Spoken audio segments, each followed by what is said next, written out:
బీసీలకు 42% రిజర్వేషన్ల అమలు జీవోపై నేడు సుప్రీంకోర్టులో ఈ నెల 8న హైకోర్టులో విచారణ నేపథ్యంలో రాష్ట్ర ప్రభుత్వం అప్రమత్తమైంది. స్థానిక సంస్థల ఎన్నికల తొలిదశ నోటిఫికేషన్ను ఈ నెల 9న జారీ చేయనున్నట్లుగా రాష్ట్ర ఎన్నికల సంఘం ఇప్పటికే ప్రకటించిన విషయం తెలిసిందే. ఈ నేపథ్యంలో ఈ ఎన్నికల్లో 42% బీసీ రిజర్వేషన్ల అమలుకు జారీ చేసిన జీవోపై సుప్రీంకోర్టులో జరగనున్న విచారణపై ఉత్కంఠ నెలకొంది. ఈ జీవో చెల్లుబాటును సవాలు చేస్తూ దాఖలైన పిటిషన్పై సుప్రీంకోర్టులో బలమైన వాదనలు వినిపించేందుకు అన్ని ఏర్పాట్లు చేయాలని సీఎం రేవంత్ రెడ్డి ఆదేశించారు. ఈ అంశంపైన నిన్న ఎమ్మెల్యే క్వార్టర్స్లో ఏఐసీసీ రాష్ట్ర ఇన్ఛార్జ్ మీనాక్షి నటరాజన్, ఉప ముఖ్యమంత్రి బట్టి విక్రమార్క, పీసీసీ అధ్యక్షుడు మహేష్ కుమార్ గౌడ్, మంత్రులు పొన్నం ప్రభాకర్, వాకిటి శ్రీహరిలు సుదీర్ఘంగా చర్చించి సీఎంకు వివరాలు వెల్లడించారు.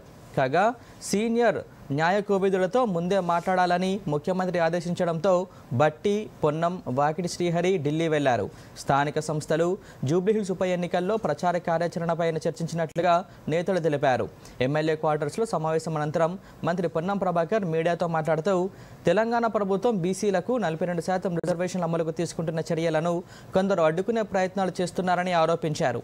ఇది ఎస్సీ, ఎస్టీ వర్గాలకు రాజ్యాంగబద్ధంగా కల్పించిన రిజర్వేషన్లకు ఎలాంటి నష్టం కలిగించేది కాదని తెలిపారు.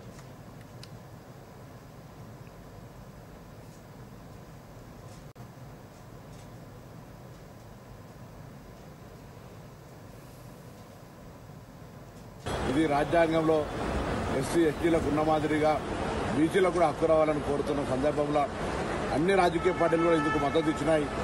సుప్రీంకోర్టులో కానీ రేపు హైకోర్టులో కానీ ఎక్కడ న్యాయపరమైన అంశం వచ్చినా అన్ని రాజకీయ పార్టీలకు సంబంధించినటువంటి ఏకాభిప్రాయంతో జరిగిన ఈ బిల్లుకు నొసలాడినట్టుగా వాళ్ళు కూడా న్యాయస్థానాల లోపల ఇంక్లూడ్ అయి పార్టీ అభిప్రాయం కానీ ప్రజల అభిప్రాయాన్ని స్పష్టంగా చెప్పాలని అన్ని రాజకీయ పార్టీలు కూడా మరొకసారి విజ్ఞప్తి చేస్తా ఉన్నా.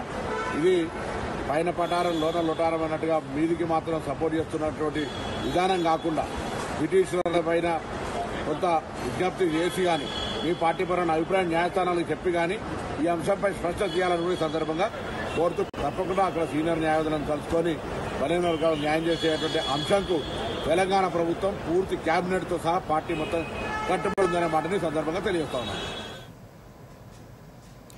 బీజేపీ